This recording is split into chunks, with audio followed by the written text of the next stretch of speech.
नमस्कार आपण समस्त को यही वीडियो बहुत बहुत स्वागत। तो आज यही वीडियो आपण सहित +2 सेकेंड ईयर एमआईएल ओडियार द्वितीय एकक पद्य भागर 1 मार्क्स क्वेश्चन फर्स्ट चैप्टर बड़पणर किसी जहाँ राधानाथ राय लिखिं तार किसी 1 मार्क्स क्वेश्चन MCQ आपन शेयर करी। आप आगर चैप्टर मनकर अलरेडी वीडियो बन सारी जदि आप देखी ना चैनल को देखिपारे। तो चलो स्टार्ट करिया। बड़पण फर्स्ट क्वेश्चन केसरी और से तुम्भे सीना स्वान यह क्या कहुई ना केसरी और से तुम्भे सीना स्वान यह दरबार जोग दे राजा मान कहुई। बन्ही शिखापुरी उद्धगामी किए थे ना बन्ही शिखा उद्धगामी कि उत्कलर गजपति बन्ही शिखापुरी उद्धगामी थे। नेक्स्ट देखा कवि राधानाथ दरबार में जोग देइथिबा राजा मानकर पितृगण को परम उदार बोली कहीं कहते ना कवि राधानाथ दरबार जो सब राजा मैंने पितृ जोग देते पितृगण मान कवि परम उदार बोली कहीं कहते ना राज्य को एक परिवार मन कर कवि राजा मानकर पितृगण को परम उदार बोली कहते। कवि समय रे राजा और प्रजा संपर्क किपरि थिला। तो कवि समय राजा और प्रजा संपर्क बाजपारा परी थिला। दरबारी राजा माने प्रजा मान किपरि भयभीत करथिले ना दरबारी राजा माने प्रजा मान कौन विदेशी बंदूक देखाई भयभीत करथिले। नेक्स्ट दरबार में जोग देइथिबा राजा मानकर सर्वस्व कौन थिला सर्वस्व कंतागर थिला। दुखी रंकी को शोषण करी राजा माने विदेशी को कौन खुआउथिले ना कुकुटांड बोले कुकुड़ा अंडा।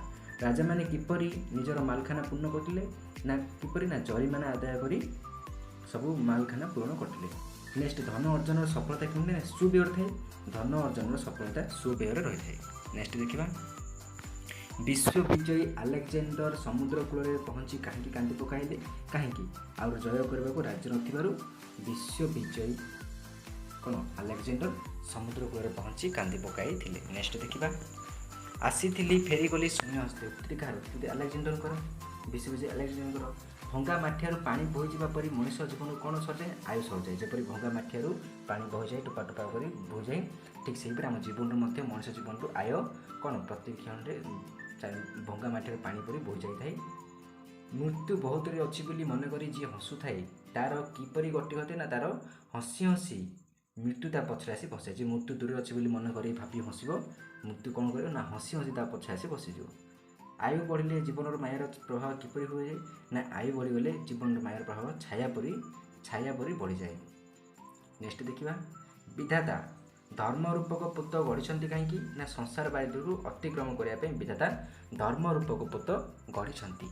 नेक्स्ट देखा बड़पण कविता राधानाथ क्यों काव्य आसी ना कार दरबार काव्य आसी। तो बड़पण कविताटी राधानाथ राय दरबार काव्य आसी। दरबार में जोग देइथिबा राजा और जमीदार माने कौन बिकी भाई खाऊले ना पूर्वपुरुष अम्लान प्रीति जस आदि को दरबार में जोग देथिया राजा और जमीदार माने बिकी भांगी खाऊले। किए बन्ही शिखा पर सथा उद्योगामी किए उत्कलर स्वामी माने उत्कल गजपति बही कौन बन्ही शिखा पर उद्योगामी भिन्न शिखार धर्म कौन सरी बन्ही शिखार धर्म कौन धर्म है उद्योगामी आउ जलधार धर्म कौन ना निम्नगामी अधोगति। नेक्स्ट देखा पूर्व राजा मानकर वंशधर हो आज राजा माने जमीदार मानकर किपर अवस्था होची ना बाजपारा परी अवस्था होची। आग राजा माने कौन परम उदार थे किंतु वर्तमान राजा प्रजा संपर्क कौन बाजपारा परी हो जाइछि। दरबार में जोग देइथिबा राजांकर पितृगण किपरि थिले ना दरबार में जोग थे राजा मान पितृगण परम उदार थिले। क्यों माने राज्य को परिवार परी मन करथिले पितृगण माने राज्य को निज परिवार परी मन करुथिले। नेक्स्ट देखिबा एबे राजा और प्रजा संपर्क किपरि कहुई ना एबे राजा प्रजा संपर्क बाजपारा परी कहुई। राजभोगर अभिलाष प्रजा ठार कौन काढ़ी ना राजभोगर अभिलाष प्रजा सम्मार्जित ग्रास काढ़ी नेला। देशी हो राजा माने क्यों विदेशी नीति अवलंबन करथिले ना कौन निर्मम विदेशी नीति सब देशी राजा माने कौन करथिले ना निर्मम सब विदेशी नीति थिला ताहाकु सब अवलंबन करथिले। विदेशी कौन सर्वशोषी नीति प्रजा मान चित्त को पूर्व राजा माने किपरि बांधिथिले ना प्रजा मान चित्त को पूर्व राजा माने बात्सल्य परि बांधिथिले। किए विदेशी संगिनी प्रजा मान भयभीत करथिले राजा गर्दी देशी संगिनी विदेशी संगिनी प्रजा उत्साहित करथिले। नेक्स्ट देखा आज राजा मानकर सर्वस्व कौन ना सर्वस्व कंताघर आज राजधर्म किपरि प्रजाधन आज राजधर्म प्रजाधन कहुए। नेक्स्ट कह कवि क्यों मानू कान कह कहते कवि मंत्री मान कान कह कहते। दुखी रोगी तंडे राजगण विदेश कौन खाऊले ना कुकुटांड कांडपृष्ठा हुंडा क्या कहुई कांडपृष्ठा हुंडा बोली शस्य व्यवसायी को कहुई। प्रजा मध्य किए पाप बुद्धि को मनाऊले प्रजा मध्य राजा पाप बुद्धि को मनाऊले। नेक्स्ट देखा राजा माने किपरि निजर मालखाना भरुले राजा माने जरिमाना कर निजर मालखाना जरिमाना कर धन द्वारा निजर मालखाना सब भरुले। केउ चिंता बिना राजा मानकर अन्य चिंता नथिला धन चिंता बिना राजा मानकर अन्य कौन चिंता नथिला। जाग्रत और स्वप्न राजा मानक क्यों लालसा जात होता जाग्रत और स्वप्न राजा मानक धन उपार्जन लालसा जात होता। धर्मर साफल्य क्योंठार थाए ना धर्म अर्जन साफल्य सुव्यय थाए। जो धन को सुव्यय करवा ताहले धर्म जो आम अच्छा कौन सफल हम किए धन को जगि बसता ना यक्ष यक्ष धन को जगि बसी थाए। नेक्स्ट देखा राधानाथ क्या स्कंदर बोली कहते राधानाथ आलेक्जेंडर को स्कंदर बोली कहते। स्कंदर कहीं कांदुले स्कंदर माने कि आलेक्जेंडर तो आलेक्जेंडर कहीं कांदुले ना जीणीबा को खंड नथिबार माने जयगर राजा नथिबार से कांदुले। आसीथिली फेरीगली शून्य हस्ते किए कहते आसीथिली फेरीगली शून्य हस्ते आलेक्जेंडर कहते। लक्ष्य शोषी बोली क्या कहुई लक्ष लक्ष लोकर शोषणकर्ता को लक्ष्य शोषी बोली कहुई। राजा और जमीदार माने कहीं प्रजा को शोषण करती ना गणिका वकिल छामुआ आदि को पोषिबा लगी राजा और जमीदार माने प्रजा को शोषण करती। पापवित्त किपर अर्जित हुए पापवित्त प्रजा रक्त स्वेद और लोतकरे पापवित्त कर अर्जित हुए। नेक्स्ट देखा भंगा माठियारू पानी बहिला परी प्रतिक्षण कौन आयु प्रतिक्षण कौन बहि जाऊँगी ना आयु प्रतिक्षण बहि जाऊँगी। काल किपरि काल बड़ होउछि बड़ क्रूर और बड़ अविश्वासी से केतବେଳେ भी हाबुड़ जीव क्या अविश्वासी बोली कहुई काल कि मृत्यु मृत्यु को अभिशाप बोली कहुई। किए हठात आसी हाबुड़ जीव बोली कहुई ना अप्रत्याशित भाव काल आसी हाबुड़ जीव बोली कहुई। क्या पछरे काल रुचि बसताए ना दूरवर्ती जानी काल को जी अनाय हसे ता पछरे काल आसी आग बसे। छाया केतेबेले बढ़ी जाए आयु सूर्य जितेबाला अस्त हुए मायार छाया से वृद्धि पाए।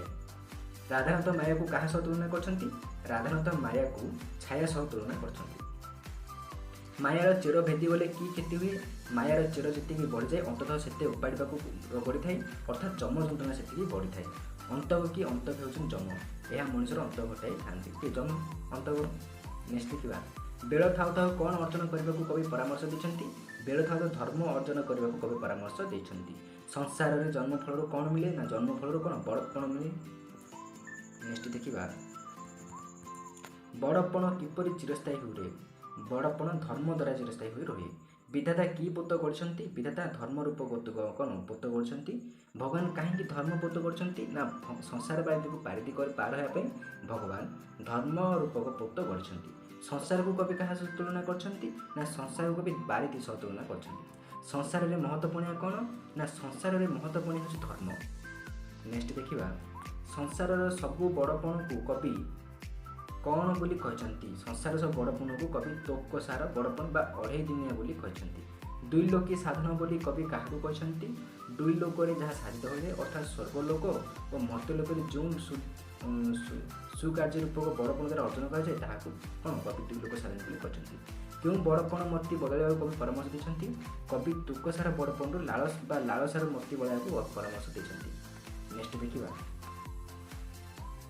क्यों मन देवाई कवि राजा मान कौन परामर्श देते ना जो बड़पण दुई लोक हित साधन करे एवं जहाँ पाखे अंतकर वज्रदान तो काम करे ना काल जार पाख माड़ी पारे ना से धर्म द्वारा अर्जित बड़पण मन देवाई कवि राजा मान परामर्श देते।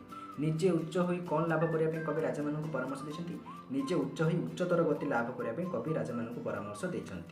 तो ये बड़पण किसी 1 मार्क्स क्वेश्चन MCQ आपन जब यार पीडीएफ चाहती डिस्क्रिप्शन में टेलीग्राम लिंक अच्छी से जॉइन हाँ आप पीडीएफ मिल तो thank you to all for watching this video आगू मुझे वीडियो आनी तो चैनल जोड़ी जातु।